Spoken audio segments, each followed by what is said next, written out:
महज 10 से 15 second, 3700 kilo बारूद और जोरदार धमाके के साथ ये 40 मंजिला इमारत ताश के पत्तों की तरह मिट्टी में मिल जाएगा। हम आपसे जिस इमारत की बात कर रहे हैं उसकी नींव नियमों की अनदेखी और भ्रष्टाचार के काले कारनामों पर रखी गई थी और इस इमारत को ट्विन टावर के नाम से जाना जाता है। इस बहुमंजिला इमारत को गिराने के लिए देश की सर्वोच्च अदालत ने 28 अगस्त की तारीख मुकर्रर की है। आखिर वो क्या वजह थी जिसके चलते हवा से बातें करने वाली ये इमारत मिट्टी में मिला देने का आदेश जारी कर दिया गया? इसे कैसे गिराया जाएगा? आसपास रहने वाले लोगों का क्या होगा? इसे गिराने की प्रक्रिया में धूल का जो गुबार उठेगा उससे निपटने की क्या तैयारी की गई है?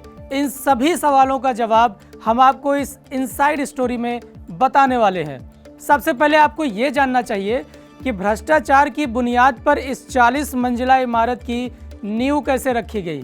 नोएडा प्राधिकरण ने साल 2006 में सुपरटेक को 17.29 एकड़ जमीन सेक्टर 93A में आवंटित की।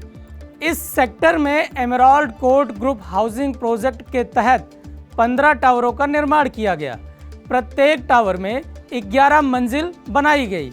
2009 में नोएडा अथॉरिटी के पास सुपरटेक बिल्डर ने एक रिवाइज्ड प्लान जमा करवाया।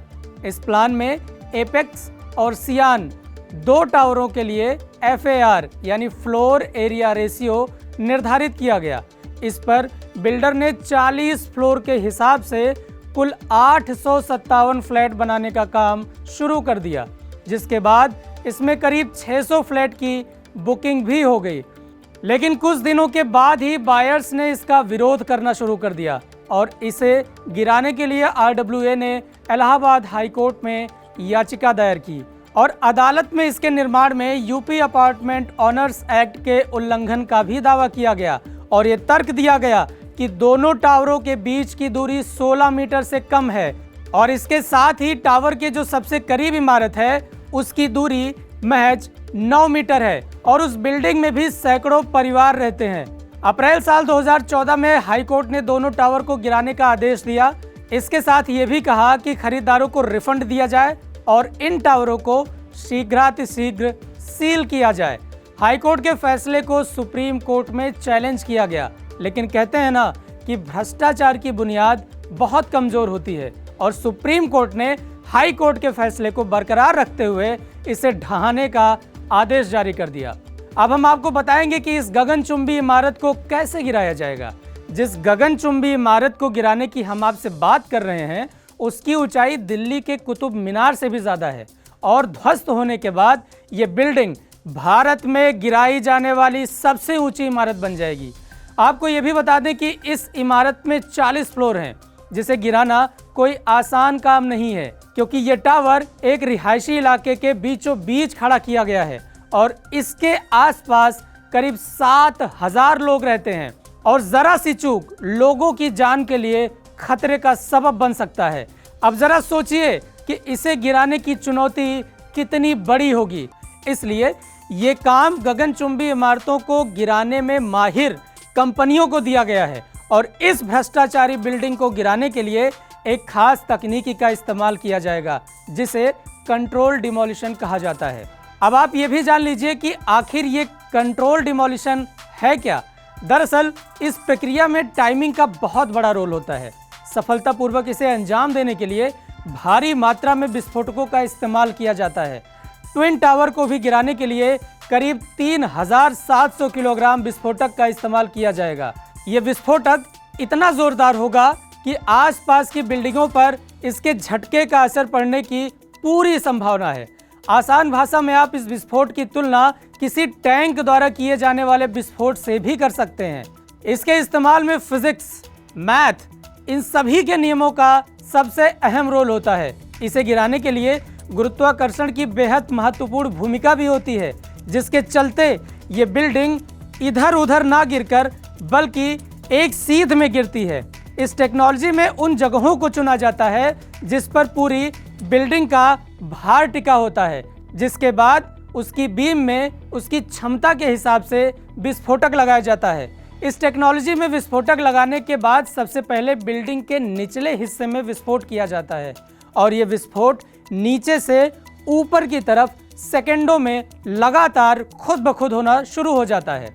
जब विस्फोट की प्रक्रिया पूरी हो जाती है तो बिल्डिंग खुद एक साथ ऊपर से लेकर नीचे की तरफ एक सीध में गिर जाती है और आसपास की बिल्डिंग्स को कोई नुकसान नहीं होता। आपको हमने ये तो बता दिया कि ये गिराया कैसे जाएगा, लेकिन इसके बाद अब सवाल खड़ा होता है कि ट्विन टावर के आसपास जो लोग रह रहे हैं उनकी सुरक्षा के लिए क्या कदम उठाए गए हैं। इस इमारत में विस्फोट करने से पहले उसके आसपास रह रहे करीब 7,000 लोगों को 100 से 200 मीटर रेडियस के बाहर निकाला जाएगा। सुपरटेक एमराल्ड के 14 टावरों में 660 फ्लैट और एटीएस में 736 फ्लैट बने हैं। पार्किंग की गाड़ियों को भी दूसरी जगह पार्क किया जाएगा।